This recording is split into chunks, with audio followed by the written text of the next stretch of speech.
So, as we'd like to dedicate this presentation to His Divine Grace, A.C. Bhaktivedanta Swami Srila Prabhupada.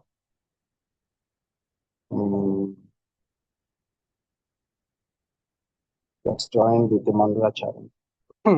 Om Ajnanatimirandasya Jananjana Shalakaya Chakshurmilitam Yena Tasmai Sri Guruve Namaha Sri Chaitanya Manobishtam Stapitam Yena Bhutale Swayam Rupa Gadamayam Dadati Swapadantikam Vandeham Shri Guru Shri Yuta Padakamalam Shri Gurun Vaishnavamscha Shri Rupam Sagrajadam Sahagana Raghunathanvitam Tam Sajivam Sadhaitam Savadutam Parijana Sahitam Krishna Chaitanya Devam Sri Radha Krishna Padan Sahagana Lalita Sri Vishakhan Vitamscha Sri Krishna Karuna Sindhu Deenabandhu Jagatpade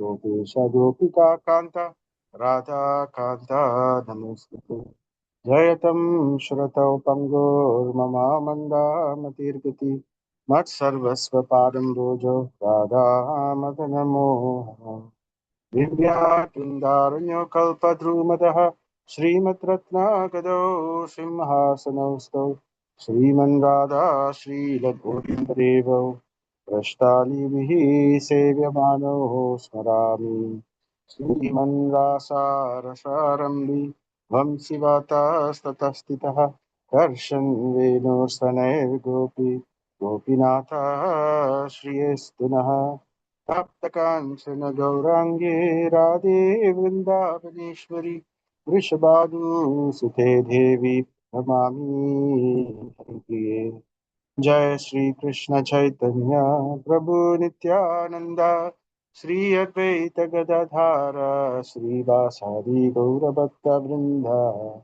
Hare Krishna Krishna Krishna Hare Hare Hare Rama Rama Rama Hare Hare Hare Krishna Krishna Krishna Hare Hare Hare Rama Rama Hare Hare Hare Krishna Krishna Hare Hare Hare Rama Rama Hare Hare Om Vishnu Padaya Krishna Prasthaya Bhutale Srimate Bhaktivedanta Swami Namine Namaste Saraswati Devi Gauravani Pracharine Nirvishesha Sunyavadi Paschatya Deshatharine Narayanam Namaskrityam Naram Chaiva Narottamam Devim Saraswatim Vyasam Tato Jayam Udiraye Dharma Projito Kaitavo Atra Paramo Nirmatsaranam Satam Vedam Vashtamatramashta Shivadam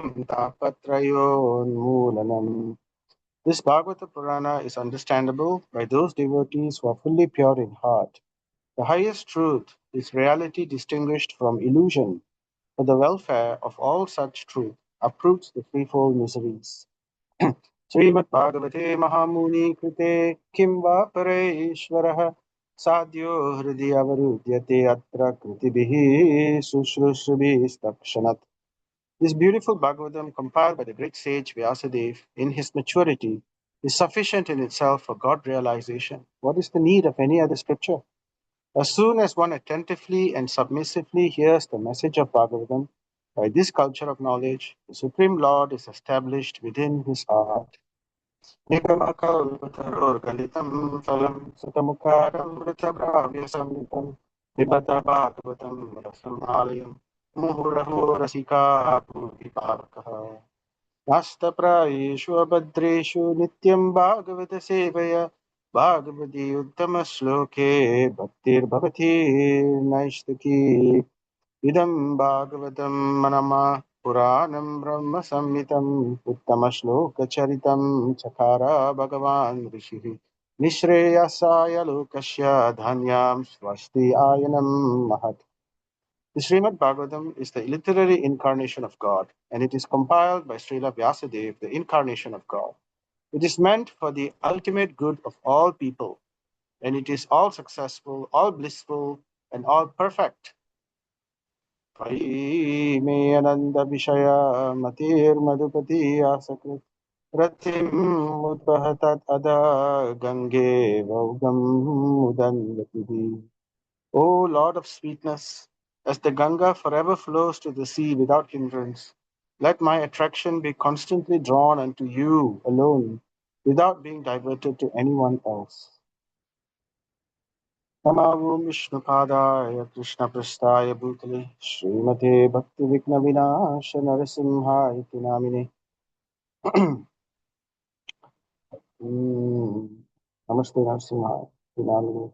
Mukam karoti vachalam pangum langayate girim yatkripa tamaham vande Shri Guru Dinatarinam Ramananda Madhavam Sri Chaitanyam Ishwaram.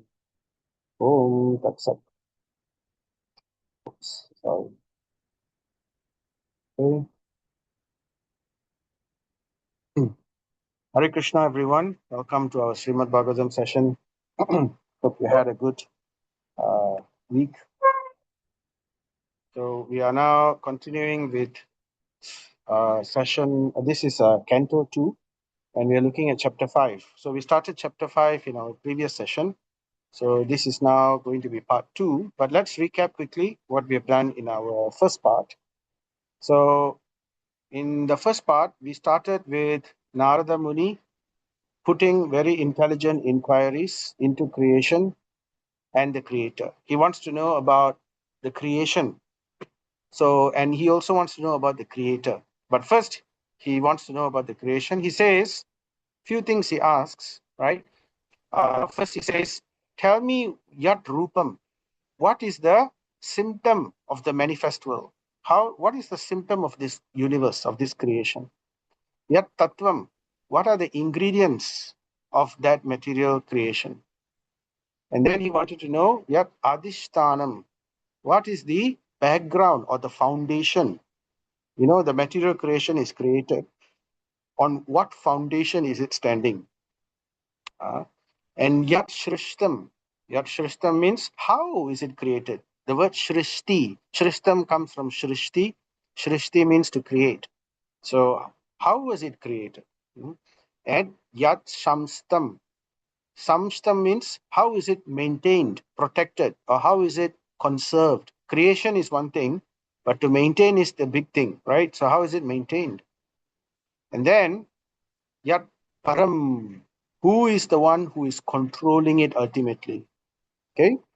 And then he talks about how he's glorifying Brahma, because Narada Muni is Brahma's son, right? So he's glorifying Brahma. Oh, Brahma, you are Deva Deva. You are the Lord, you are the worshipable person for all the Devatas. You are the topmost among the Devatas. And he gives his obeisances to him. Namaste, Astu. Huh? And he calls him Bhuta Bhavana. You are the origin of all creation, in the sense that all living beings come from you because you are the first grandfather. You're the grandfather. You're the Pitamaha. Yeah, Bhuta Bhavana, origin of all the living entities. And Purvaja, so you are origin. You are the first person. And despite all this, right, I think that you are not the ultimate. So Narada Muni tells Brahma. So that's why his inquiry was considered very intelligent. So because although Lord Brahma is so wonderful, so powerful, right? And it looks like as if all the foundation, the creation, the ingredients are all coming from Lord Brahma, just like how the spider creates its web from its own self using the strings from the spider web, right? It generates by itself. It doesn't take help from anyone else. So in the previous session, Narada Muni glorified Brahma in all these ways. But he says at the end, and yet, sa bhavan acharet ghoram yat tapaha. So, but then when I look at your austere tapasya, when you're doing your meditation, right, you're doing so much of japa. So when I see how you are doing all these things, I have a doubt that I think you may not be the ultimate person because you are doing japa, you are doing meditation, right? So how could you be the ultimate person if you are doing these things? So this is leading me to Sangam. Sangam means doubt. So then Narada Muni puts further inquiries. He said, can you please therefore tell me what is the source of your knowledge? Because, right, how are you doing all these things? Since I have a doubt that you are not the ultimate, so please tell me what is the source of your knowledge. Yat Vijnanaha. Then he says, Yat Adaraha, Adara, under whose jurisdiction and protection are you working? Then Yat Paraha, whose subordination are you? Is somebody greater than you? Who is that person? Then he continues, Yat Atmakaha, in what or in whose capacity are you? Just a moment. Yeah, this thing. Uh, just a moment. I just want to adjust this a bit. It's coming out of the screen.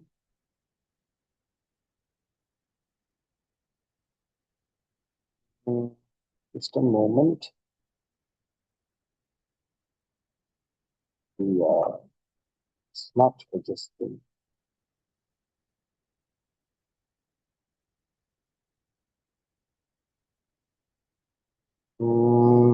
Just a moment.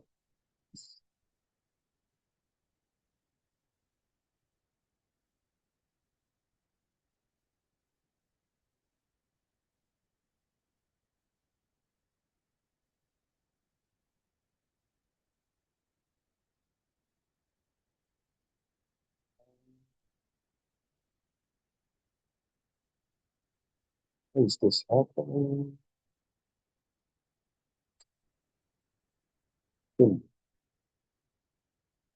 Okay, never mind. It's not. So,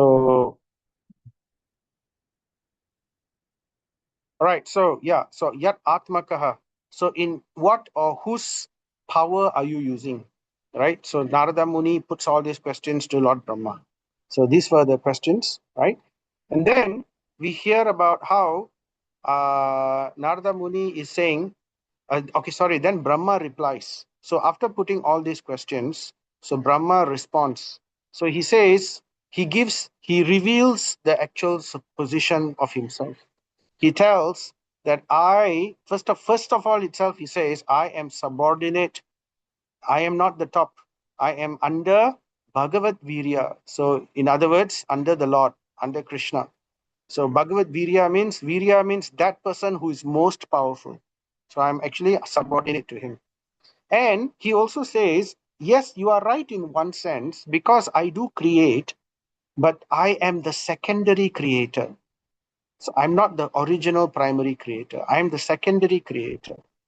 So in other words, we talked about how Brahma is actually like an engineer. So what do engineers do? They actually use the materials which is already there. Engineers use various items, materials which is already there to make something. So they don't create the materials, right? So, or in another example, it's like a child building a Lego building. So if you want to do a Lego building, right? First they buy the Lego set, right? The child doesn't make the Lego set. So using the Lego set, then he makes different building or structures, and then he calls it his creation. But actually, the Lego sets were not made by him. It was created by the company. So in the same way, Brahma is simply manipulating the elements which are already existing, and then in combining them in different ways according to his creativity, and then he's building. So in that way, he's the secondary creator. He is not the one who's creating all the elements itself. So then, Tasmai Namo Bhagavate, right? So Therefore, I offer my respectful obeisances to Bhagavate Vasudevaya Dhimahi. I meditate upon him. Who do I meditate? This brought Brahma saying, who do I meditate upon? I meditate upon Vasudeva, the original Supreme Personality of Godhead. So, and this person is so powerful that his energies, Mayaya, Yan Mayaya Durjayayam, his energies are so powerful that just witnessing his energies itself is bewildering. It is bewildering everybody into thinking that I am the one who is actually the creator. So it's by his energy, it's making you, Narada, and also all the other devatas thinking that Brahma is the original creator. So Brahma is saying this. So he himself is admitting the Lord is so powerful. The energies of the Lord are bewildering everybody. His Maya Shakti is covering everybody's intelligence to make them think that I am the original creator. But that's not true. Brahma is directly saying this. So this is true. We discussed this to some extent in our previous session, right? So then today we are going to continue, right? So this is our part 2, right? So in part 2, Lord Brahma continues his answer because there are many questions, right? Narada Muni asked.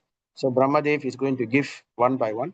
So he says the 5 elementary ingredients, because initially Narada Muni is asking Yat Tattvaha, what are the ingredients of this material creation, right? He asked Yat Paraha, who is the controller? Are you the first primary creator? Are you the subordinator? So in this way, he's going to answer. So therefore, the 5 elementary ingredients of creation, the interaction thereof set up by Kalaha. So he's saying the fundamental basic blocks of creation, the material elements created for creation, there are 5 of them. So what are these 5? Right? So we know this 5, Panchabhutaha. The Panchabhutaha is the earth, water, fire, air, ether. These are the 5 material ingredients, the 5 material elements, right? And they are all set up by Kalaha. Kala is time. So in later on, we will hear how this happens. What is the interaction? What is the precise interaction of Kala and with the material ingredients? So here he's just summarizing it. So, and this interaction of the 5 ingredients set up by time and the intuition of nature of the individual living being. So together with the combination of the Jiva Tattvas. So these material ingredients together with the natural nature of the living beings. So we all have our own nature. Some, different jivas have their own consciousness. So the natural consciousness of the living entities combine together. So then Brahma continues. So in this way, they are all differentiated. So the 5, originally they were just the 5 ingredients, and then together with the ingenuity or the consciousness of the living entity, then what happens with the permutation of time, they all become differentiated. The 5 material ingredients become differentiated. So they're all differentiated parts and parcel, right? Paro Brahman. So although I differentiate them, although we say 5 Panchabhuta, but all of them actually come from the same manufacturer. Or you could say they are coming from the same ingredient, and that is Brahman. So they're all Brahman, coming from Brahman ultimately. So later we will also talk about how this happens. So, and that is represented by the Supreme Personality of Godhead, Vasudeva, Paro Brahma. So that is whose capacity. So our Narada Muni asked earlier, right? In whose capacity are you doing all this?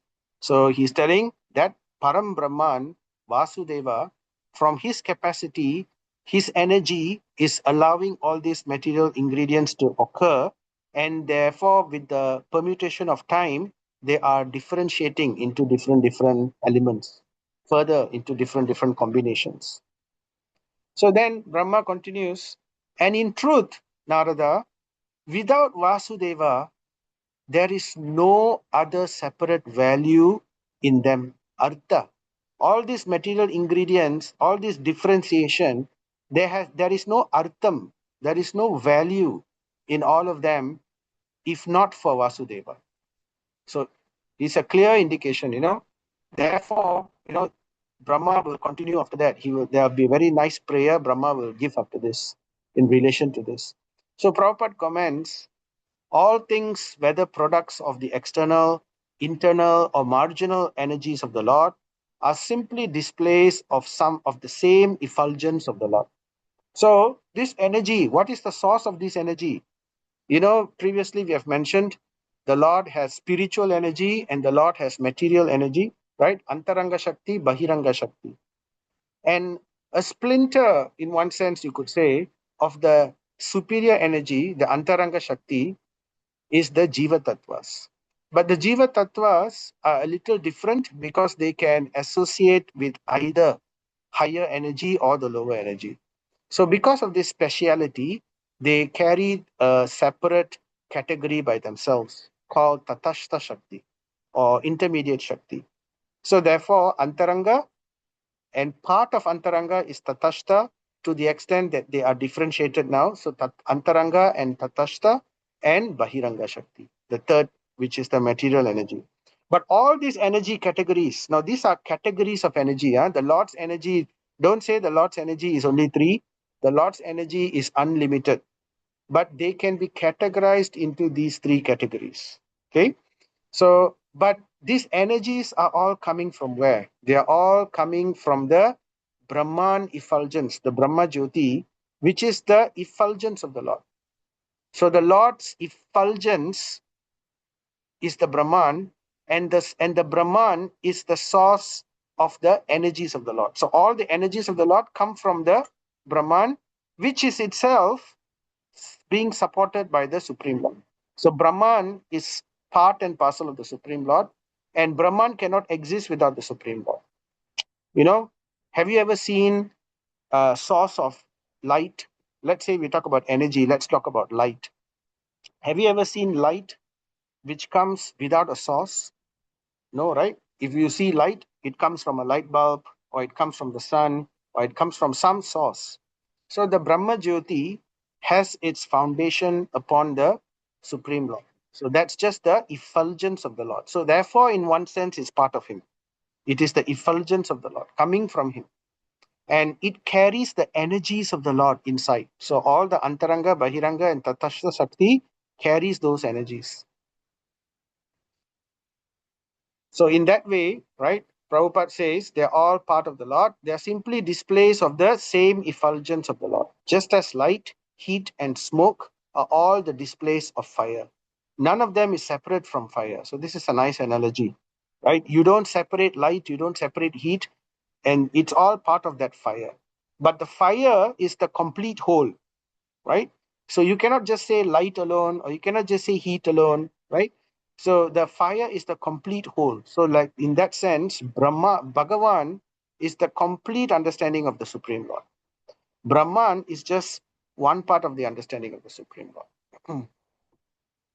So therefore, because Lord Brahma is saying, and in truth, there is no other separate value of all these ingredients, if not for Vasudeva. So then he makes this very nice, famous prayer. So it's a very nice prayer. We can remember this prayer and we can say it. It's also quite easy, right?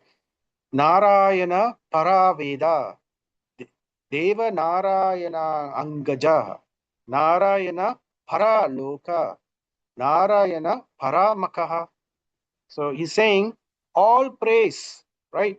Without the Lord, without Narayana, right? Nothing exists, right? So he's saying Narayana Paraveda, all knowledge, all kinds of knowledge. Veda here is basically referring to scripture, basically scriptural knowledge. All the Vedas have no value if not for Narayana. Such a clear understanding on here, right? Para, Narayana, Paraveda. And without Narayana, so here Deva Narayana Angajaha. Angaja means assisting hands, and assisting hands of the Devas. So Narayana is the ultimate, and all the Devatas is to be understood as simply the hands of the Lord. They are simply assisting, like that, like you know how we have government. So in the government we have prime minister. So prime minister is like the leader, and all the ministry cabinets, the mantri, the timbalan mantri, the all the whatever, the sub, all of them are like the hands of the mantri, of the prime minister, isn't it? So in the same way, the Lord is the ultimate. All the other devas are simply angajaha. Angaja means assisting hands of who? Of Narayana. So the devas are assisting hands of Narayana. And then we have Narayana Paraloka, all creation, all kinds of planets, all the dimensions and the planets and the lokas, the grahas, they all are simply there for the purpose of Narayana. Without Narayana, these lokas and all this time they are not there. They are meant for that. And then here Narayana para makaha. Makaha means sacrifice. So here he's saying, Brahma is saying, all the sacrifices that are existing in this creation are simply meant to please Narayana, are for his pleasure only. So in other words, in this one verse, it shows that Narayana is everything, right? So then it continues, Brahma continues in the next verse. Narayana Parayogo. The purpose of all yoga is to achieve Narayana, is to know Narayana, is to connect with Narayana. Narayana Param Tapaha. He is the ultimate goal of all tapa. Tapa means austerities. Ultimate. And Narayana Param Jnanam. He is the ultimate knowledge of the king of knowledge. Raja Vidya Raja Guyam. Right? So that is mentioned in Bhagavad Gita. Idam Pavitram Ushtamam. So therefore, the goal or the conclusion of knowledge is Narayana.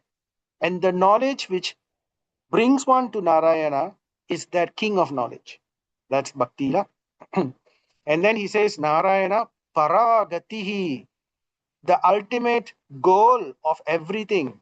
Gati means the goal for us to achieve, for us to obtain. The ultimate thing that we want to get is Narayana. So therefore, this is a very nice verse. It clearly indicates the goal of everything in life. So in Bhagavad Gita, Krishna says a very nice verse. He says, Bahunam Janmanam Ante. In this creation, there are so many living entities. Bahunam Janmanam Ante. And all these living, Bahunam Janmanam Ante, Jnanavan Mam Prapadyante. And amongst these millions and millions of living entities, that person who is in knowledge, what does he do? He surrenders unto me. Jnanavan mam prapadyante. Jnanavan means that person in knowledge. Mam prapadyante. He surrenders unto me. And he concludes why he surrenders, because his conclusion is Vasudeva Sarvam Iti. Everything is Vasudeva. Just like how we are saying these two verses. Narayana Param Veda, Deva Narayana Angajaha, Narayana Paraloka. So all this. Therefore, basically in conclusion, everything is Vasudeva. So Vasudevam Sarvamiti, and that person, Sa Mahatma, is a great personality, one who comes to this conclusion. But he is very rare. Sa Mahatma Sudurlabha. Very rare. So Bhagavad Gita, Krishna says this to Arjuna in chapter 7, right? So very nice. And Prabhupada makes a comment here. So therefore, when we say Maka, Narayana Paramaka, the best of all sacrifices. So Prabhupada says, and the best of sacrifices recommended in this age of Kali is Sankirtan Yagya, the mainstay of the devotional service of a Narayana Para devotee. So if somebody is a Narayana Para devotee, that means he thinks that the ultimate goal is Narayana and everything is Narayana. So such a devotee, how do we recognize such a devotee? He is always doing Sankirtana Yagya. He is chanting the holy names of the Lord. So this is Brahma's statement, very beautiful verses. And then he continues. Brahma says, inspired by that person, by this person who I just defined, Narayana, Krishna, inspired by him only, I discover what is already created by him. So therefore, he's like an explorer. Huh? So just like how when we say who is the founding person of America, they will say Columbus, because Columbus traveled all over and found America. But was America created by Columbus? No, it was created by the Lord. In fact, Columbus wasn't even looking for America. He was actually searching for India, and then he got lost along the way. And then he came to America, and then he realized, okay, this is a different place. This is not India. So therefore, they called those people the Indians because he thought initially they were Indians. So anyway, but that's just a discoverer. So it tells, you see, you can see here how small the role of Christopher Columbus is compared to the person who created America. So that's the Lord, right? The America is part of the earth. So the earth was created by the Lord. So someone who just discovers, he gets some glory, but compared to the person who creates this, right, the glory is so much more. So in the same way, Lord Brahma, he's creating all the material creations, but he is simply using the knowledge. First of all, he is using the knowledge given by the Lord. Secondly, he's using the elements and the ingredients which is also produced by the Lord. So in this way, Lord Brahma is acknowledging it in a very humble way. He says, I discover only what is already created by him. So clearly he's establishing this. So he's saying, Ishaya of the controller, inspired by him only, I discover what is already created by him, which is Ishaya of the controller, Kuta Staya of the one who is above all other intelligence. So who is this person who is the primary creator? He is called Ishashya. He is the original controller. He is the one who is above all other in intelligence. And under his vision, as Akila Atma means Paramatma, that person who is in everyone's heart. So under the Paramatma's vision or under Paramatma's supervision, right, I am creating. So therefore Brahma is saying. Then Prabhupada makes this purport here. One of the Lord's name is Urukrama. Urukrama means one who is the one who performs amazing activities. He is called Urukrama. So one of the names of Vamana Dev was also Urukrama because he performed an amazing activity by crossing over all the planetary systems in just 3 steps. But the Lord is Urukrama in so many activities, right? Therefore, he is known as that. And one whose actions are very wonderful and beyond the imagination of the living being. So the actions of his devotees are sometimes appear very wonderful due to the direction of the Lord. So if the Lord is so wonderful in his activities, therefore his devotees, by the grace of the Lord, also can perform many wonderful activities. So by the grace of Krishna, Arjuna could do so many things. He could fight against great personalities like Bhishma, like Drona, and he can gain victory. So and the Pandavas attained so many things out of impossible situations simply by the grace of the Lord. But the credit goes to them, just like how Jarasandha was killed by Bhima. But the inspiration behind Bhima killing Jarasandha was Lord Krishna, because without Krishna's giving the hint, Bhima could not have defeated Jarasandha. And if it wasn't for Krishna, Jarasandha wouldn't have fought Bhima also in the first place. So therefore, Bhima got the glory. So Krishna tells Arjuna, "Oh Arjuna, just be my instrument and gain victory, right? You take the glory." So in this way, we can understand that by the grace of Krishna, the devotees also attain, they also perform many wonderful activities. So therefore, we hear about Prabhupada. Srila Prabhupada himself, by the grace of Krishna, he was able to achieve a superhuman feat. Such a wonderful thing to spread Krishna consciousness all over the world. So all credits for discovery. So if we are a devotee, we should always remember that we are simply instrument, that all credits go to the Supreme Lord. Therefore, we always say, all glories to Guru, all glories to Srila Prabhupada, all glories to Guru and Gauranga, right? So therefore, we always pass our credits. Somebody may say anything to us. They may say, oh, so wonderful, so nice that you're doing, or whatever. but the glories will always be passed to the acharyas. So that's the correct way. That's how we understand a devotee. So one has to genuinely feel this also. Mm. So there are examples where, like sometimes due to Maya, they forget themselves. Just like how Brahma himself forgot himself, right? We remember the Brahma Vimohana Leela, where Lord Brahma uh, stole away all the cowherd boys and the calves because he became bewildered by Maya. So, like that, if we are not Krishna conscious constantly, if we are not hearing and chanting and always remembering the Lord, right? Or associating with the Lord's devotees in a proper way, then very easily we can develop wrong things in our heart. Because the same watering of the seed will also make weeds grow. So the weeds can make us become puffed up, and then that will lead towards anarthas and aparats, and then we will fall down. So we should always remember all credits go to the Lord. So then Brahma continues, and I myself also was created by him only. So here we have this picture. We can see how Lord Brahma is known as lotus born, Swayambhu. So self born. So Swayambhu means he's self born from the lotus. So, and where is that lotus coming from? It's coming from the navel of the Lord only. So the Lord is always in the background, right? So that's the thing. And I am myself created by him only.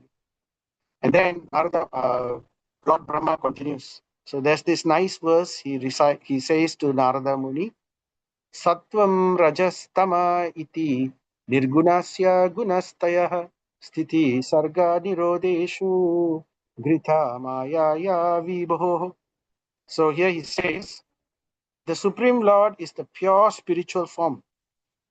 Nirgunayasya. Nirguna means without any material good qualities. He is nirguna, he is transcendental. So the Supreme Lord is pure spiritual form, transcendental to all material qualities. He is transcendental to Sattvam, he is transcendental to Rajas, he is transcendental to Tama. So mode of goodness, mode of passion, mode of ignorance is beyond these three modes. And yet, for the sake of creation of the material world and its maintenance and annihilation, what the Lord does, although he has nothing to do with the three modes of nature, he comes into the three modes of nature and he accepts the external energy of the material modes of nature called goodness, passion, and ignorance, just for the sake of maintenance of the material creation. So how does he do that? He comes as Lord Vishnu, the Purusha avatar, and he takes control of the mode of goodness. Although he is nothing to do with the three modes. So therefore, but still in the mode of goodness, because there is a connection between the mode of goodness and Suddha Sattva. Transcendence is connected to material nature. If you talk about Bahiranga Shakti and Antaranga Shakti, what is the connection between the two Shakti? Where is the bridge that connects Bahiranga to Antaranga? The bridge which connects Bahiranga to Antaranga is the mode of goodness. Because without the mode of goodness, you cannot go to Antaranga. So you have to come to the mode of goodness, and from there you go to Antaranga Shakti. So therefore, Lord Vishnu comes into that mode of goodness there, and then he becomes the Guna avatar of the Guna avatar means the avatar for the Guna, the mode. And which mode? The mode of goodness. But actually, he is also the avatar, Guna avatar for all the other modes, but not directly, indirectly. So he empowers Brahma to become the Guna avatar of the mode of passion. So that's why Lord Brahma is sometimes known as Sakyavesh avatar also, because he is empowered. He is empowered by the Lord by the power of creation. So the power of creation is invested on Lord Brahma by the Lord's grace. So therefore, Sakyavesh avatar in that sense. And sometimes when there is no jiva to qualify the position of Brahma, the Lord himself expands himself as Brahma. In that sense, Lord Brahma at that time becomes the Lord himself, not Sakyavesh avatar, but directly Guna avatar. And then in the mode of ignorance, So mode of ignorance, he transforms himself. So it's not called avatar. He transforms himself into Shiva, just like how milk, by the addition of culture, transforms into yogurt permanently, right? It's irreversible. It's irreversibly transformed into yogurt. So in the same way, when Lord Mahavishnu glances upon material energy, Durga, because he is transcendental, he doesn't directly associate with Durga. So what he does, he just glances at her. Now, simply by glancing at something, you cannot become contaminated, right? So, just by looking at something, just looking at rubbish, we don't need to take a bath. We can still do puja. So at the same time, glance can also, there is a subtle connection. But that subtle connection is not, Lord Vishnu doesn't directly connect with Mother Durga.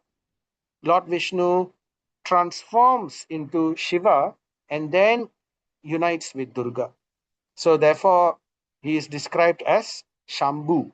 So he is a transformation of Lord Vishnu in connection with the three modes of nature. So in that sense, and Lord Shiva becomes the Lord of the mode of ignorance. So he takes charge of Tamaguna. Because why Tamaguna? Because he has accepted the three modes of nature. So therefore, uh, the Lord of Tamaguna. Okay, so in this way, he accepts through his external energy the material modes of nature called goodness, passion, and ignorance. So a lot of things is actually summarized in this verse. Hmm? So we can understand it in this way, as how I mentioned. So these are the three modes, like how I told you. So Prabhupada is saying the Lord is eternally manifested by his internal potency. So therefore, the Lord is always surrounded by his internal potency only. He's always with Lakshmi, right? He never associates with Durga directly. So therefore, the Lord is always surrounded by his internal potency only. But for the purpose of creation, he glances upon Durga, who is the shadow of the internal energy, and that glance is carried by the manifestation of the transformation of the Lord, known as Lord Shiva. That glance is that Lord Shiva, which is the transformation of the Lord. So the Lord is eternally manifested by his internal potency or spiritual energy, just like the sun and its rays in the clear sky.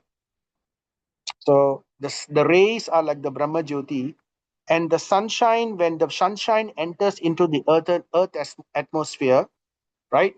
So it warms the earthen atmosphere. So that when it connects with earth, right, you can imagine it as transformation of the energy. Because when it comes into atmosphere, there is different density in atmosphere. The sun becomes the sunlight, the pure sunlight becomes splintered into rainbow, right? Sometimes we see rainbow. Okay, we have different spectrums, ultraviolet spectrum, infrared spectrum, and things like that. So this happens in contact with the Earth's atmosphere. So in the same way, in contact with material energy, the glance of the Lord transforms into Lord Shiva. So therefore, Lord Shiva is a transformation of the. So Prabhupada says, but at times he creates the material energy as the sun creates a cloud in the clear sky. So just like the sun is outside in the sky, right? But you cannot say that and sometimes there are clouds, and these clouds sometimes come, sometimes go. So in the same way, material creation is sometimes created and sometimes destroyed. And it is going on all the time, right? We can say, right, there's always clouds in the sky, but the clouds keep changing. Sometimes the cloud it goes off, sometimes the cloud comes, but there are always clouds. So in the same way, material creation is always transforming, always changing, but there is always material creation going on. So and the source of that is the sun, because without the sun there is no clouds. Because the sun evaporates the water becomes the clouds, right? So if not for the sun, there's no cloud. So if not for the Lord, there is no material creation. So very nice, different analogies. And then Lord Brahma further goes on into explaining about the three gunas. So these three gunas further manifested as matter, knowledge, and activities. So we have the sattva, rajas, and tamas. So sattva guna represents knowledge, and activity is born out of passion. And we have tamas. Tamas is simply the material ingredients. So we have material ingredients, which is all the earth, water, fire, air, ether, and all the material ingredients are there. But you need knowledge in order to combine the material ingredients to produce or to create activity, to create something. So that creation is passionate in nature, and the inert ingredients by itself, they cannot do anything, right? You need someone to work on them. So therefore, by itself, ingredients themselves are mode of ignorance, but they are created using the knowledge, which is goodness. So goodness represents knowledge, the activity of creation represents passion, and the material ingredients represents tamas, or the mode of ignorance. Okay.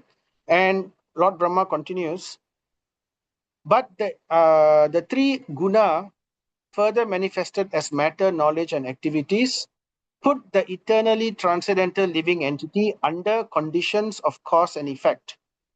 So now the tamas is the material ingredients.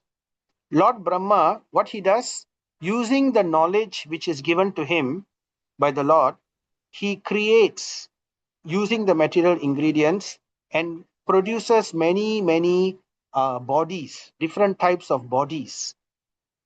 And these bodies become like a receptacle. It becomes like a container. Container for what? Container for the living entities to be put inside. Just like when the Pandavas, in the Kauravas, how were the Kauravas born? Gandhari was pregnant, right? And then she hit her stomach, and then she aborted, and she just gave birth to a lump of flesh. So then they took the lump of flesh, they divided it into many pieces, 100 pieces, and they put each of the pieces of flesh into a jar filled with ghee, and then applied some mantras. So then the priest came and applied some mantras, and then after some period of time, then each of the jar contained a baby, a child. So this is the understanding lah. So just like test tube babies. So in the same way, Lord Brahma is the person who created all the jars, and the Lord is the one who through the agency of Lord Shiva impregnated Durga Devi, and therefore the jivas were impregnated into the jars, and from there the jivas took birth. They got the body, right? So we can understand it that way also. So the three modes of nature is used by Brahma to create the material bodies and then injected with the living entities. So then what happens? The living entity becomes conditioned by the three modes of nature, by sattva, rajas, and tamas. So the three modes of nature now combine together and they condition the living entity. So the living entity is now acting according to the dictation of the three modes of nature only. So it's like a puppet string, like a puppet show. So there is a nice verse in Bhagavad Gita, right? Prakriti kriya manani guna karmani sarvasaha. So the activities are actually carried out by the three modes of nature. We are simply willing, right? We are simply willing. We want something done, right? And actually what we think we are doing it, the verse continues, ahankara vimudatma. So therefore, bewildered by our false ego, we think we are the one doing the activity. But actually, in truth, it is the three modes of nature which is running the activity. We are the ones we are like the directors. We direct something to be done, and the activities, the three modes of nature are carrying it out. So Prabhupada says here, in reality, the jivas are not meant to be so conditioned by material energy. But it happens due to their being affected by the false sense of lording it over the material energy. Due to false ego, right? Therefore, we are affected by the three modes of nature. So if we don't have false ego, then the three modes of nature cannot affect us. So ultimately, the cause of our bondage is the false ego. And this false ego is building upon, it's affecting, it's driving our it's like the director. The false ego is like the director. And the servants are the three modes of nature. They are creating activities and making things happen. So Brahma is saying this lah. And Prabhupada is continuing, right? The covering is so constant that it appears that the conditioned soul is eternally ignorant. So it makes it look like the jiva is always in ignorance, always conditioned. That's why the jiva is sometimes called nitya bada, eternally conditioned. So it's always because the material energy is so vast and so powerful, and we are just a small drop. Imagine we are sparks of fire which cannot be doused, right? But these sparks of fire, when they fall into an ocean of water, right, what will happen? Our spark cannot be seen. The effect of the spark is gone. So that's the thing. That's what happens.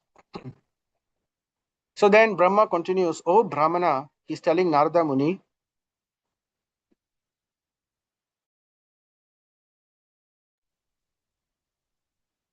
so Narada Muni is saying here, Brahma is saying to Narada Muni, oh Brahmana, Aduksaja is beyond the perception of the material senses of the living entities because of the above mentioned three modes of nature. Why Aduksaja? Aduksaja means he is beyond our senses. The Lord is beyond our understanding. Why? Because the living entities is conditioned by the three modes of nature. So the living entities is conditioned. So it's like as if you're wearing a blindfold. What is this blindfold made of? It's made of the three modes of nature. Either mode of passion, mode of ignorance, mode of goodness, or sometimes in a combination of them. Okay. So, like mode of ignorance is like a very opaque, very opaque cloth. That means you cannot see anything. It's pitch black. When we wear mode of ignorance, it's pitch black. But when we wear sometimes some cloth, you can see light. You can see through the cloth a bit. You can see light, but you cannot see images. You can just see light. So that is like the mode of passion, right? And some cloth which is transparent, but it's tinted. You see everything in a certain tint, but you can see images. So that's like the mode of goodness. So when we are in the mode of ignorance, we cannot even understand God or anything about God. So that's why the mode of ignorance is so strong. It covers our vision. We cannot understand, or we cannot even forget about seeing the Lord. But in the mode of passion, we can understand that there is a creator, right? But we cannot understand further. We do not know the image. We can't see the image. We can only see the light. But in the mode of goodness, however, we can begin to understand about the Lord. So that is, but it's not pure yet because there is still a tint. So therefore, Krishna tells Arjuna, Traigunya Vishaya Vedas. You have to transcend the three modes of nature ultimately. So anyway, here Brahma is saying, the Lord is called Aduksaja because he is beyond the three modes of nature. And therefore, we cannot see the Lord because we are conditioned by the three modes of nature. So it's just like the sun. The Lord is the sun, and our conditioning is like the clouds. So therefore, as long as we have conditioning, we cannot see the sun directly. So we have to remove our conditioning. We have to come to the mode of goodness through the regulative processes of devotional service. And then from there, we can begin to glean upon the Lord. So Aduksaja is beyond the perception of the material senses of the living entities because of the above mentioned three modes of nature. So Prabhupada is saying the Lord is not approachable by everyone, particularly those in the mode of ignorance, because he is curtained by the Yoga Maya potency, by the three modes of nature as well. So in this case, there is a nice verse.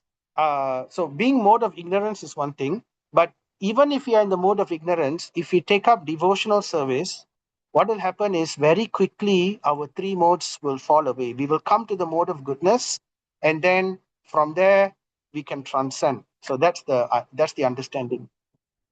So the Lord says, Prabhupada says here, he is not approachable by everyone. So therefore, we see different types of people in this world.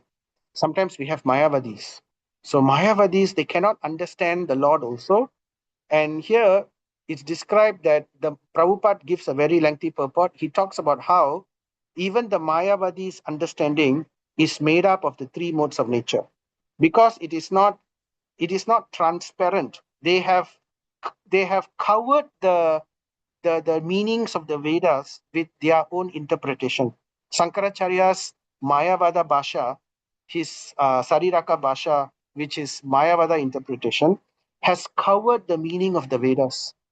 That's why Chaitanya Mahaprabhu, when he was with Sarvabhauma Bhattacharya, they had this, Sarvabhauma Bhattacharya asked him, do you understand Vedanta? And then he recites the entire Vedanta Sutra, and then at the end of that, he says, you have been very quiet. Can you tell me what you have understood about what I said? And Chaitanya Mahaprabhu says, the Vedas, the Vedanta is brilliant like the sun, but your explanation of the Vedanta has covered it in such a way that it obscures the meaning of the Vedas, that it covers the Lord. So that's what Mayavada Bhasha does. It covers the Lord. That's why they cannot understand. They cannot go beyond Brahman because of the offense of not accepting the form of the Lord. So therefore, they will always remain within the three modes of nature until they connect to bhakti somehow. Then they can transcend. Then they can get liberation. So in the same point is also mentioned in the Upanishads. If the Mayavadas, they don't accept Bhagavad Gita, they don't accept the Smriti Shastras, but in the Shruti Shastras, in the Vedas, it is clearly mentioned in the Ishopanishad, it's there.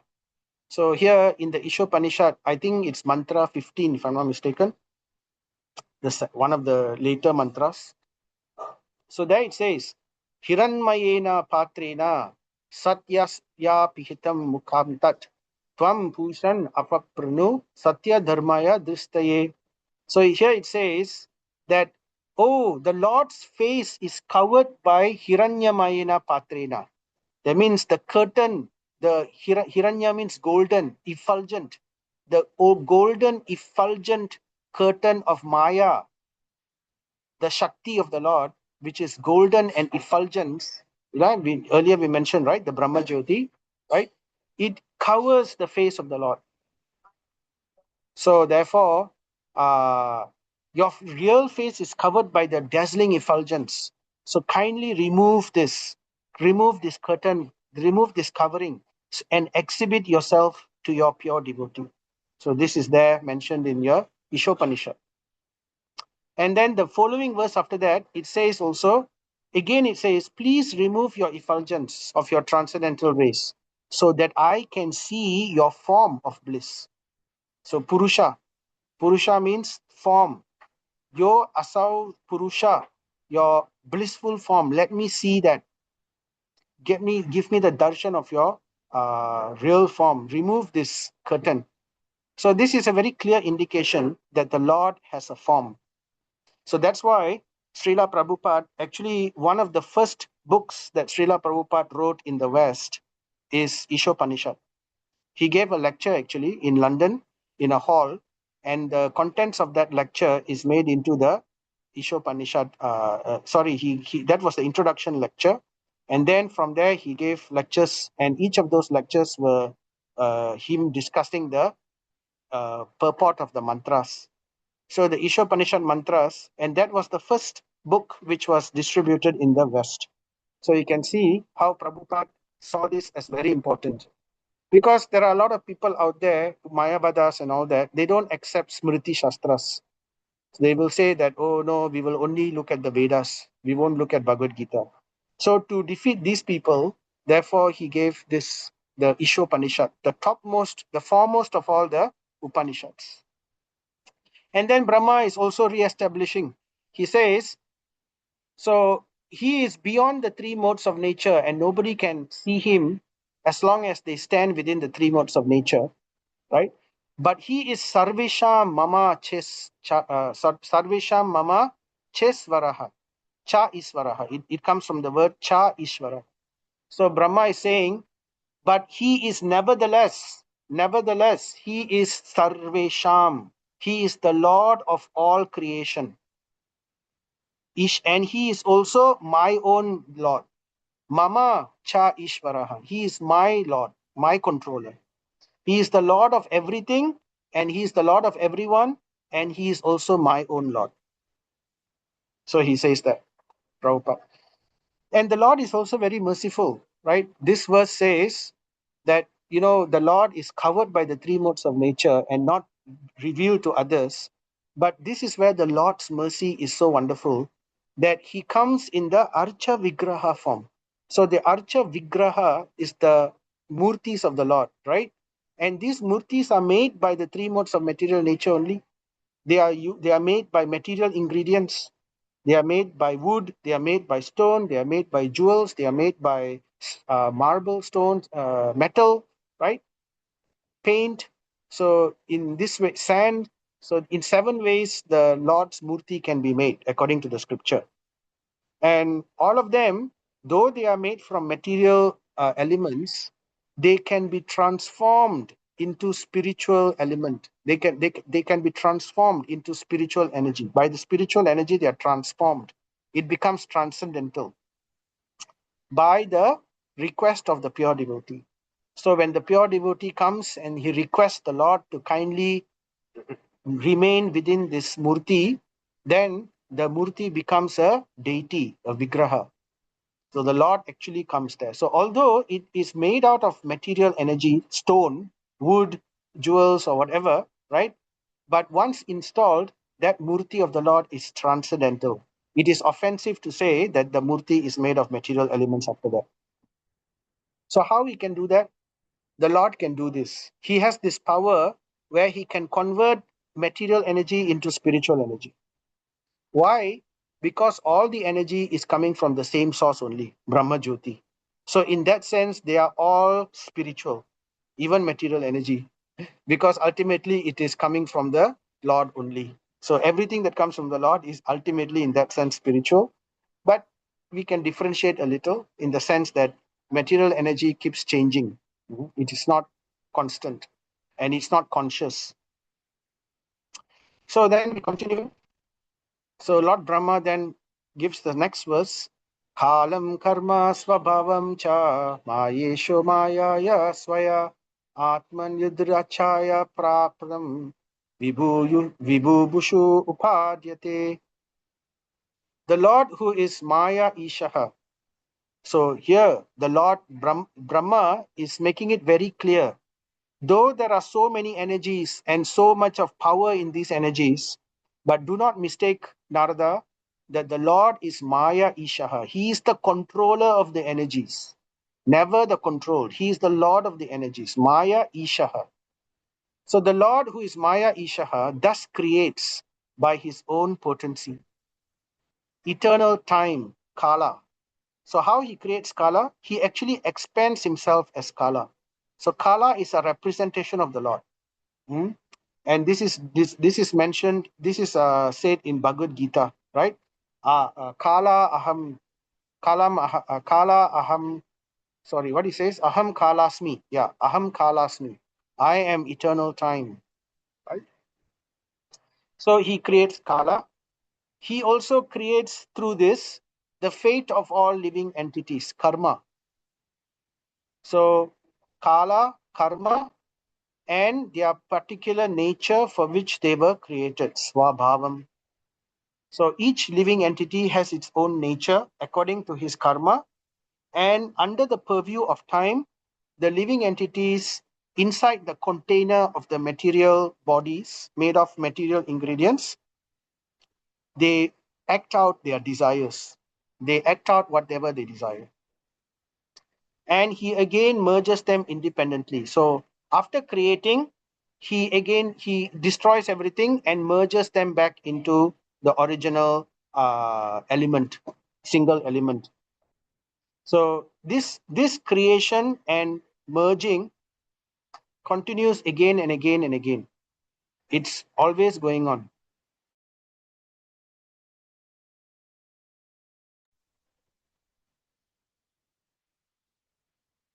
So then Prabhupada makes a comment. The creation of the material world, wherein the conditioned souls are allowed to act subordinately by the Supreme Lord, takes place again and again after being repeatedly annihilated. So that's the thing, right? So earlier we mentioned creation, the nature of creation is it's eternal, but it is always transforming, it's always changing. That's the nature of material energy. So in that sense, material energy is also eternal, right? So therefore, it's spiritual in that sense. But it is different from the spiritual energy because of two things. One, there is no consciousness. Secondly, because it is always constantly changing. So that's the thing.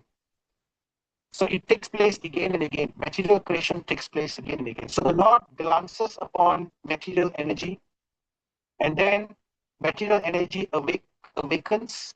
And after it awakens, energized by the glancing of the Lord, material energy begins to differentiate and creates all the different aspects of material creation. So this is mentioned also in Bhagavad Gita, right? In verse 9.8, Prakritim swam avastabhya visrajami puna puna. Again and again, this is created. Material creation is created and dissoluted again and again. Under my will, the Lord is saying that, right? And just like the sun again, right? Prabhupada says here, the material creation is something like a cloud in the unlimited sky. I told you just now, I mentioned this example earlier. Just like sometimes there's cloud, sometimes the cloud goes, right? So there is always cloud. You cannot say that there is never a cloud in the sky. Sometimes we don't see it. It may be beyond the horizon, or sometimes it may be very small. You cannot see, but it's always there. It's coming and going, moving and not moving, right? So in the same way, material creation is like the cloud. So Prabhupada says the material creation is something like the cloud in the unlimited sky. The real sky is the spiritual sky, eternally filled with the rays of the Brahma Jyoti, and a portion of this unlimited sky is covered by the Mahat Tattva, cloud of the material creation. So how to understand? We can understand that we have the sky, right? That we can call that sky the spiritual sky, Paravyoma. But in one corner of that spiritual sky, there is the shadow of that's the shadow of the internal energy. This internal energy is coming from the Lord. So the sun is like the Lord, right? The Lord is there within, right? The sun is like the Lord, and it's so effulgent that we cannot see what's inside the sun, right? Because it's covered by the three modes of nature I mentioned earlier, and also by the effulgence of the Lord, right? So that's why the prayer in the Ishopanishad, kindly remove your effulgent glare. So therefore, the Lord is like the sun, and the effulgence of the Lord is the Brahma Jyoti, from which all the energies of the Lord is emanating. So this is in the spiritual sky. Now the shadow of the spiritual energy, now where does shadow form? Shadow will form in one corner, isn't it? It doesn't form everywhere. So it will form in one corner. So therefore, in one remote corner of the spiritual sky, there is the material energy. So this material energy, Durga Devi, originally Durga Devi is sleeping, because the Lord doesn't always look at the material energy. So he is doing other things. But sometimes he glances over at the material energy. And when he glances at the material energy, it's like material energy is inert. It is not active. It's like sleeping. But when the Lord glances, the material energy wakes up. Durga Devi awakens. So Therefore, originally it's called pradhan. In the inert state, when the material energy is inactive, it's unmanifest, it's not there actually, it's unmanifest, it's called pradhan. So unmanifest in Sanskrit is called avesha. Avesha. Hmm? Vyakta. Vyakta means manifest. Avyakta means not manifest. So pradhan in the beginning is unmanifest. And then when the Lord glances at pradhan, pradhan becomes energized and it manifests. So it's when it manifests, pradhan is no longer called pradhan, it is called mahatattva. So mahatattva is it's like Durga Devi awakened. She's woken up because the Lord has glanced at her, right? So that is mahatattva is called. So it's material energy which is now manifest, but it's not yet differentiated. It's not yet Visesha. So Vyakta, yes, it's Vyakta, it's now manifest, but it's still Avisesha. That means it's not yet differentiated. So what happens, right? It's in the spiritual sky. All this is happening in the spiritual sky. So before I explain further, let's see what Prabhupada says. The whole material or even the spiritual creation is a manifestation of the energy of the Lord. So I mentioned this already. The Lord therefore exists in his impersonal form by such expansion of energy. So you can say that the energy of the Lord is a representation of the impersonal form of the Lord. Just like Brahma Jyoti, the Jyoti is the energy of the Brahman, right? And the energy inside the Brahma Jyoti is the internal energy and the external energy.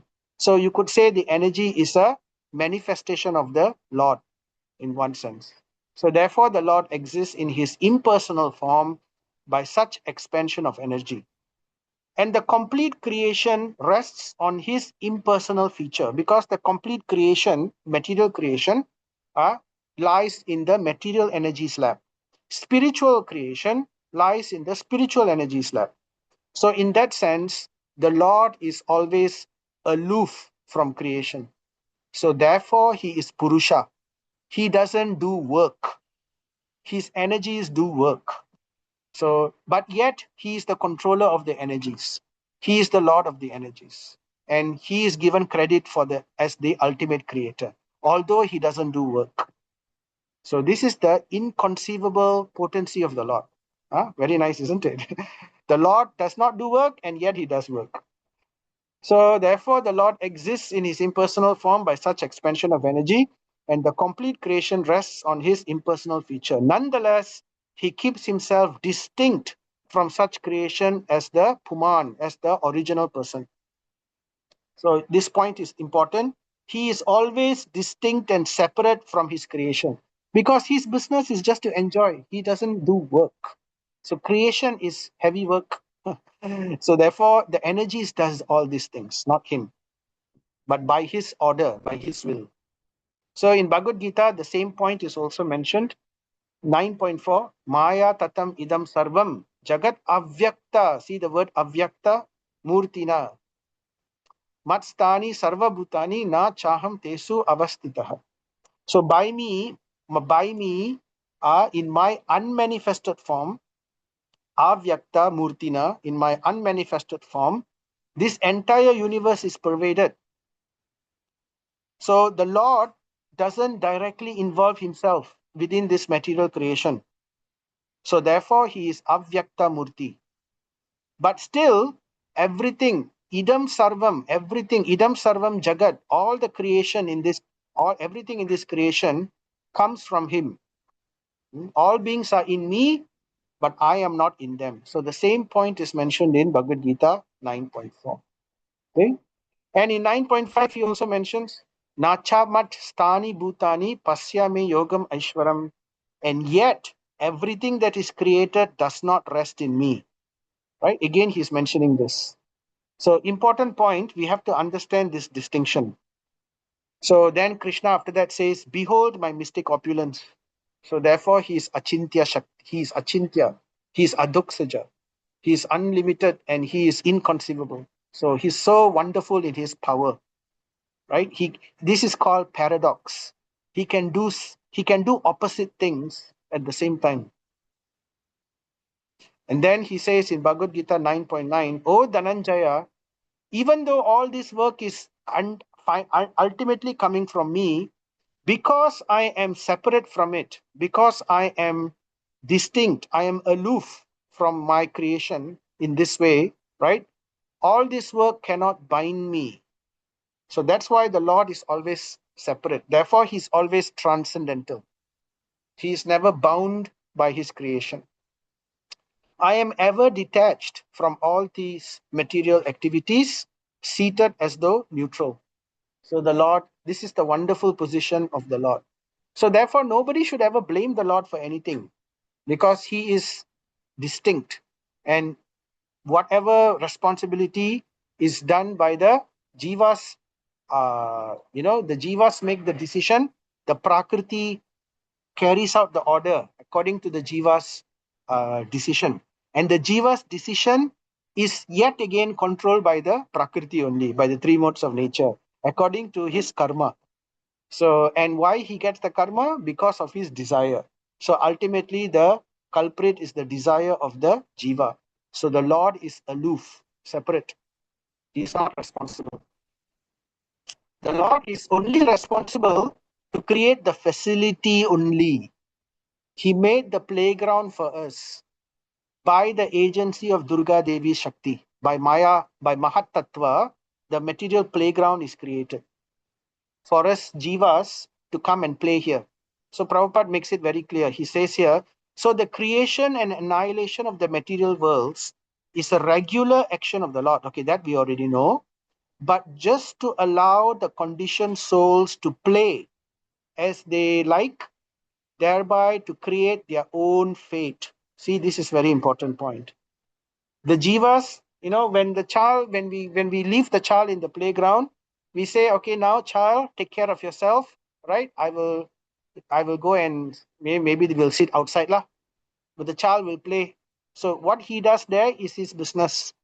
So he's free, right? He's free to play with his friends. He can either be nice to his friends or bad to his friends, or he can do something, or he may fall down, or he may achieve some nice things, or he become happy, or he can become sad. So all this he can do in the playground. So the Lord creates the playground and empowers the jiva through the agency of Maya Shakti for the jiva to satisfy the jiva's desire. So this is what happens. So now back to our sky example again. So Brahma is continuing now. After the incarnation of the first Purusha, the Mahatattva or the principles of material creation take place. So now Brahma is going into a little bit more detail into talking about the creation, because this topic is about creation. So after giving a summary, now he goes into deeper detail. So what happened? I mentioned, right? The Lord glances upon Pradhan, the unmanifested material energy, Pradhan or Avyakta Pradhan, and due to the glance of the Lord, remember the glance of the Lord is actually carried by Lord Shiva.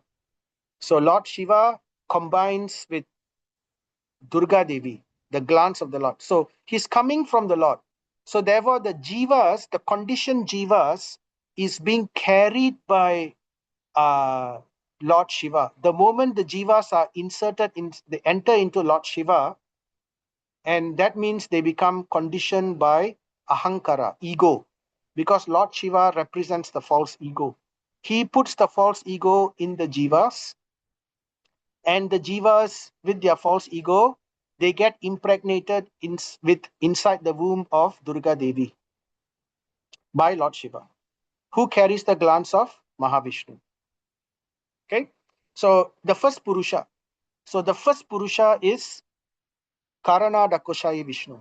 So it is Karana Dakoshayi Vishnu who impregnates, who glances, sorry, I won't use the word impregnate, he glances upon Durga Devi, and that glance is Shambhu or Shiva, who impregnates Durga Devi with the conditioned jivas, and they all take birth within the material creation. But before they take birth within the material creation has to be created, right? It has to be manifested. So Mahat Tattva, energy is now manifested, but the creation is not yet manifested. It's not differentiated yet. Visesha hasn't happened. Vyakta has happened, Visesha hasn't happened yet. So then the Lord expands himself as time, and then time is manifested in the course of. So the Lord comes as time. So that's one of his expansions. And in the course of time, Mahat Tattva begins to differentiate. It becomes energized and begins to differentiate. The three qualities appear. So the first differentiation of Mahat Tattva is the three qualities. So Prabhupada says, Kala may be taken as the first cause of all creation. And what is Kala? Kala is the expansion of the Lord. So therefore, the first cause of creation, you can take it as Kala, right? And by the transformation of nature, different activities of the material world become visible, right? So they become manifest and they become differentiated. So what happens is Durga Devi manifests the three modes of nature, right? So nature means the three qualitative appearances. They transform into activities. So Prabhupada says, by the omnipotency of the Supreme Lord, the whole material creation evolves evolves by the process of transformation and reactions one after another. So one by one, but it's like a chain reaction. It's like a nuclear reaction. Once you begin the nuclear reaction, it goes on and on and on and on, right? The atoms decay and go on. It's a chain reaction. So that's the same thing. So just like nuclear energy, the Lord is the trigger. He's the trigger, and you could say the uranium or the plutonium is like the material energy. So the trigger has been caused, and the material energy now differentiates and differentiates and differentiates. So material activities are caused by the Mahatattva being agitated. So when the Mahatattva is agitated, that means she is awoken, right? She begins to differentiate. So Brahma is making it very clear. Material activities are caused by the Mahatattvas being agitated. What agitates Mahatattva? The glance of Mahavishnu, Karanodakashayi Vishnu. So just like we want to understand, a banyan tree has an acorn, right? The seed of the banyan tree. From the seed of the banyan tree only, from the seed only, the entire tree comes. So you could say the tree is unmanifested inside the seed, and the tree is also undifferentiated, but it's existing within the seed. So therefore, first we have the seed, and what happens when there is sufficient sunlight, sufficient rain, and there is earth, right? Then the seed will become energized. And when it becomes energized, it starts to sprout, right? It begins to differentiate. And after it gets differentiated, it goes on growing and becomes more and more differentiated until the full banyan tree is formed. So now I'm going to explain the creation of the material universe using the same analogy of the acorn from the seed to the tree. So this acorn, when the acorn does not have, when it's not energized in its inert state, that's called pradhan. Remember, pradhan is unmanifested, undifferentiated. Avyakta, avisesha. Okay? When the Lord glances upon pradhan, pradhan becomes manifested. It becomes vyakta, right? It's like energized. She's awake. Durga Devi becomes awake. Okay? And then what happens? Chain reaction occurs. How does the chain reaction occur? It occurs because of Mahavishnu's another expansion. He expands himself as Kala, time, right? So when he expands himself as Kala, then chain reaction starts to occur. Prakriti, now she's known as Prakriti. Prakriti or energy starts to differentiate, when it starts to differentiate, it's called Mahatattva. After it differentiates, it's then called Mahatattva. So Mahatattva is like the acorn. After it got energized, right, then it starts to sprout. So it goes on sprouting, and then it creates all the different things in the creation. So Prabhupada says material nature is called the mother, and the initiator for materialistic life is the father, Lord Shiva. So why he says like that, the initiator for materialistic life, because Lord Shiva is the one who gives the facility of the false ego. He is the one who gives the element of ahankara. And false ego is needed for us to forget Krishna and to enjoy independently of the Lord. Otherwise, we cannot come here. So therefore, and to keep us a rule. So that's the purpose of the false ego, to make us completely forget Krishna, and then to think that we are the doer, we want to enjoy, we are the enjoyer, we are the exploiter. So that facility comes from there. So that's why Lord Shiva is known as the initiator for materialistic life. He is the father. But we owe him for that to come to this material world. It's not for him. We came here because of our desire. And the Lord facilitated, and through all these various agencies, therefore we are now here. So therefore we are grateful to them but we don't want to remain here. So therefore we are also grateful to the Lord, right? Lord Shiva himself became a guru, isn't it? So there's a sampradaya called Rudra Sampradaya, where Lord Shiva, taking out of his compassion for the living entities who he has fathered, he is now giving a parampara just to deliver his children. So Prabhupada many times say, right, one should not become a father or a mother if one does not want to liberate their children. So therefore, one should always have that feeling that one wants to help the child.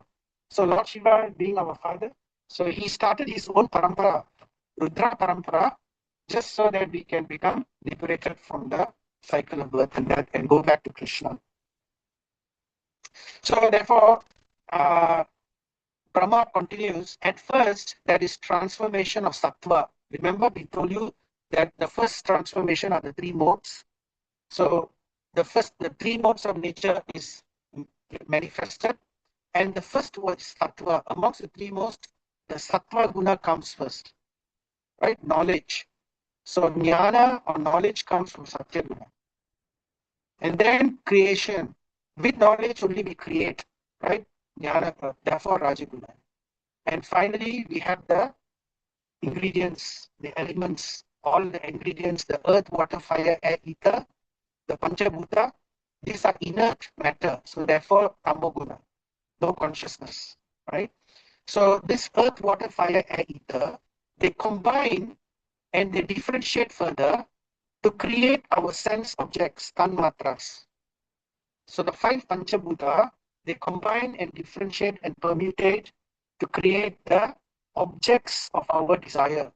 The five sense objects called the tanmatras, which is form, sound, smell, taste, and touch. So Brahma continues. So therefore, at first there is transformation of sattva and rajaguna, and later due to tamaguna, matter. Okay? And its knowledge and different activities of material knowledge come into play. So I mentioned this already. So knowledge. So the living entities is also given facility for knowledge. So this material ingredients, earth, water, fire, air, ether, further transform into different senses. We have the eyes, ears, nose, tongue, and all these senses are there. Why these senses are created? So that we can enjoy the sense objects, the form, the sound, the smell, the taste, and the what we call touch, right? And at the same time, there are also other elements, which is the mind. Mind is also created in order to link all the five senses together and enjoy. So where does the enjoyment take place? The enjoyment takes place in the mind. right? So that's what happens.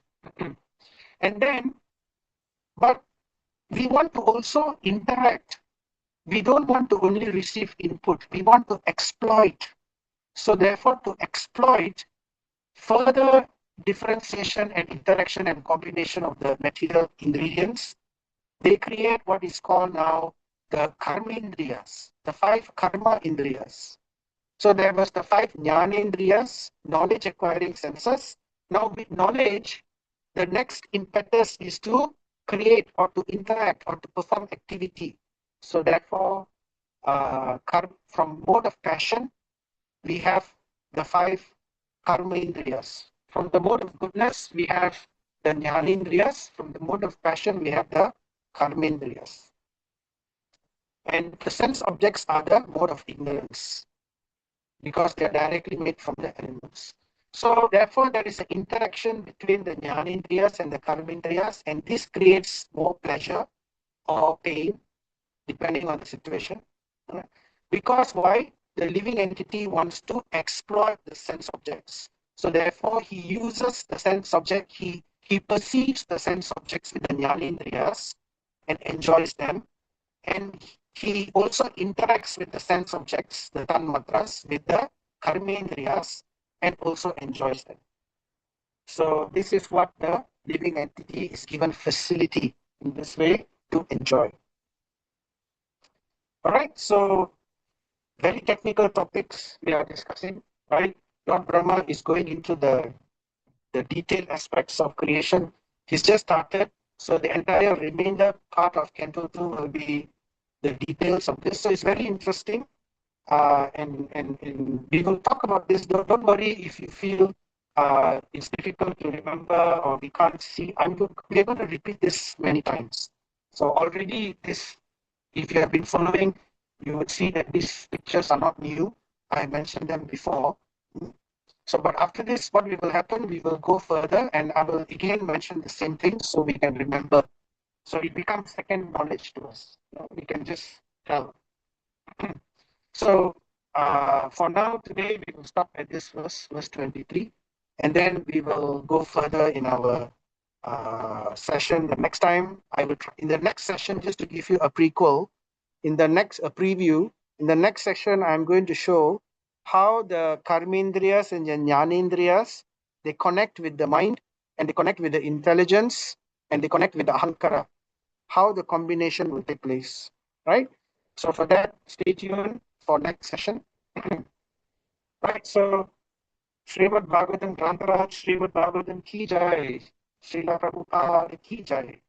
Jai Sri Krishna Chaitanya, Prabhu Nityananda, Sri Advaita Gadadhara, Sri Vasadi Gaur Bhakta Vrinda. Hare Krishna, Krishna Krishna, Hare Hare, Hare Rama, Rama Rama, Hare Hare. Hare Krishna, Krishna Krishna, Hare Hare, Hare Rama, Rama Rama, Hare Hare. Hare Krishna, Krishna Krishna, Hare Hare, Hare Rama, Rama Rama, Hare Hare. So hopefully we can, by hearing and chanting constantly, and by the blessings of the devotees and the Lord, we can digest all this information and we can understand Srimad Bhagavatam Canto 2. Any questions, anybody? Any doubts? Anything you'd like to re-clarify? Hare Krishna, Prabhu. Hare Krishna. Yes, Prabhu. Prabhu, today's class is a bit slightly complicated, Oh, yes. but now we try to catch up with you. Prabhu, can I put it this way, Prabhu? Brahma creates all the living entities on this material world. Supreme Lord creates the 3 material nature to suit the behavior and the activities of all material nature? No. Brahma doesn't create the material. Brahma doesn't create the living entities. He creates the material. Let's say he creates the material things, like the material containers. You can say Brahma creates containers. He creates facility. He creates the different containers. Containers means bodies, right? For the jiva to come inside, for the living entity to come inside. So how he creates the bodies are created using the elements, earth, water, fire, air, ether, mind, intelligence, coming from the Mahatattva, coming from Prakriti. So Brahma takes his hand, dips into Mahatattva. Mahatattva is like the big bag. He dips into Mahatattva and he takes out fire, water, air, ether, mind, intelligence, ego, and then he combines, and he creates the different bodies, and he also creates the home, the loka, the planets and the systems where these bodies can interact. And he also creates the sense objects, the form, sound, smell, taste, touch. So this is what Brahma creates. Where does the living... Yeah. Yeah. Sorry, carry, Prabhu. Okay. So where does the living entity come from? The living entity comes from the Lord. The Lord comes, he injects the living entity into Mother Durga. Mother Durga is Mahatattva, material energy, Mahatattva, Mother Durga, right? So he injects the living entities inside Mother Durga, he impregnates her in the form of Prakriti. How? By the agency of Lord Shiva. The glance of Mahavishnu is Lord Shiva, and Lord Shiva unites with Mother Durga and impregnates Mother Durga with the living entities. Because Lord Shiva, he is Lord Vishnu transformed. So the jivas are within Lord Vishnu, part and parcel of him. But when they are transformed into Lord Shiva, the jivas are also covered by the false ego within Lord Shiva, and then they combine and they take birth within the material creation. So, and the Lord also comes as time, and he comes as time, and he takes control of the material creation in this way. So directly the Lord doesn't involve himself. He uses agents. So Lord Shiva is an agent, directly himself transformed. Mother Durga, and material energy of the Lord, right, coming from the Lord only, right, and the jivas also coming from the Lord. So these are all coming from the Lord. So therefore, ultimately, the Lord is the Sarva Karana Karanam, the cause of all causes. But he uses these agencies in order for us to enjoy in this material playground. I hope that helps, Prabhu. Yeah. Thank you, Prabhu. Thank you. Okay. Thank you, Prabhu. Haribol. Any other questions? Right. So it's very purifying for us to understand all these things. We need to understand this, right? It subtly changes our consciousness. It prepares our consciousness to be ready to accept the next level of knowledge and the next level of knowledge. And then, but don't worry, we can hear, because these topics will be repeated also here several times. The Lord is the best teacher, and he gives Srimad Bhagavatam in such a way that very complex matters, very complex transcendental topics, right, is nicely taught to us step by step. So repeated, and then he'll tell us a little bit, and then later he'll expand a little bit more, later he'll expand a little bit more, until we fully understand these things. So don't worry about that. All right, so we stop here, 9:40 already, right? So Vanchakalpa Tarubhyascha Kripa Sindhubhya Evacha Patitanam Pavanebhyo Vaishnavebhyo Namo Namaha. Thank you for your time. Thank you for the kala. Thank you for your time for spending with us. Right? Hopefully you benefited, and apologies for any mistakes if I have said anything. Hare Krishna. Thank you, Prabhu. Thank you very much for the nice class. Thank you, Prabhu. Hare Krishna. Thank you, Prabhu. Hare Krishna, everybody. Bye.